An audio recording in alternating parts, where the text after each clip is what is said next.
all moving pretty fast, going somewhere, and reaction times need to be equally fast. So if we want to stay safe, we better know how to move, how to react, how to get out of the way. And if driving isn't enough, our media inundates us with breaking news. We got to have the first ideas of what's going on and calls to action to do something about it. How did we get this way? I understand that most names for products come from marketing departments, and they're there for a reason. They just don't come up with a name, but it needs to be catchy, it needs to say something, it needs to blend in with the purpose not only of the product, but of the culture it's going to. Fast Twitch. It's from Gatorade, but it's meant to, well, basically it's got a lot of caffeine in it along with electrolytes, but it's meant to enhance performance. Fast Twitch, to react quickly. Don't just stand there, do something, and do it quickly. Back in my early days on the farm, I would go bike riding with my brothers, and sometimes by myself, but usually with other people. And why did I go bike riding? Was it for exercise? No, it was for exploration. It was time to get away. It was time just to be and to explore. And if I wanted to stop by a creek and look at what was there and splash around, I could do that.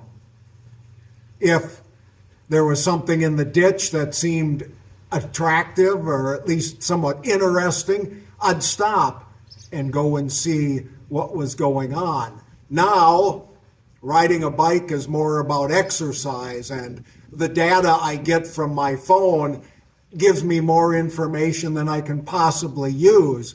And what about if I begin to go out and see what you're going to see?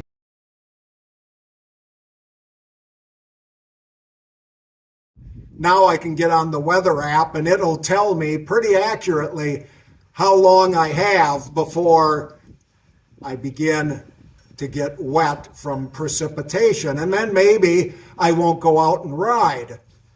Then again, as a child, you could sense things changing. You could see the clouds and kind of marvel at them. You could feel wind changes or different things going on in the atmosphere that would tell you something's going to change. It was about perception. It was about understanding what was going around you. It wasn't about, let's look at it, let's get the data, and let's make a decision right now.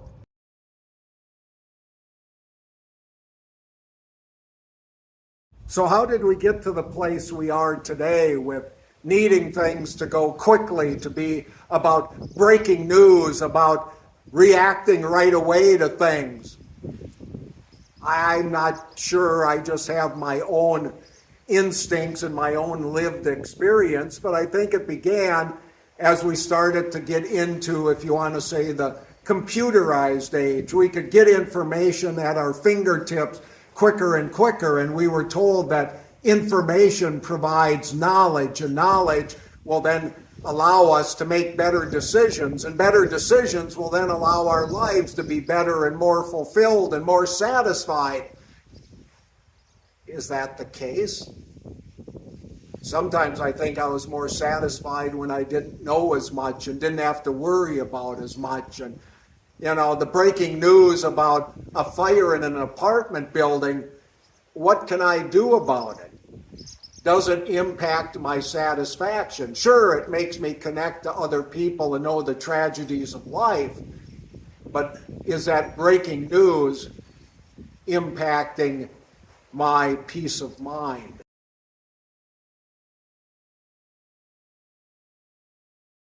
If we look historically at ancient creation narratives, those took time. And granted, if you're into the Hebrew one about creation happening in 6 days, you know, we want to get into 24-hour days, but that's not the point. The point is, things took time, and the Creator looked at things and decided over time that they fit the purpose, and then moved on to creating the next thing. And if you look at science and you think about the Big Bang Theory, it wasn't just bang and it's over. The universe is continuing to expand, which means it's continuing to do new things, which means it's not over yet. That if we have enough time and sit down and watch, we learn new things. It's kind of like the scientific method. We think we know something until we get more data, until we get more information, until we ponder new theses, and then we possibly change our mind.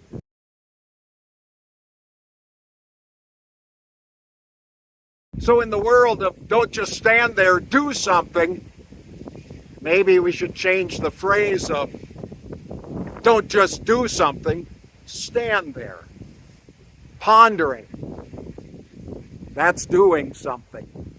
Looking around and gaining perspective, that's doing something. Watching things unfold and enjoying the changes and the exploration and learning something new, that's doing something. And it doesn't happen quickly.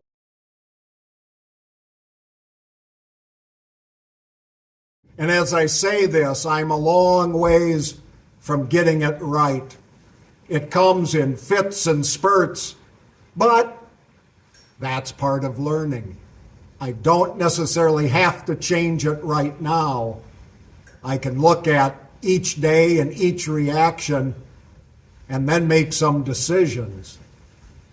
So I'm going to stand here, enjoy the breeze, enjoy the outdoors, and not have to get something done just for the sake of exercise, not for the sake of making a decision, not for somehow making my life more satisfying, because I find satisfaction in life itself. Thank you for watching.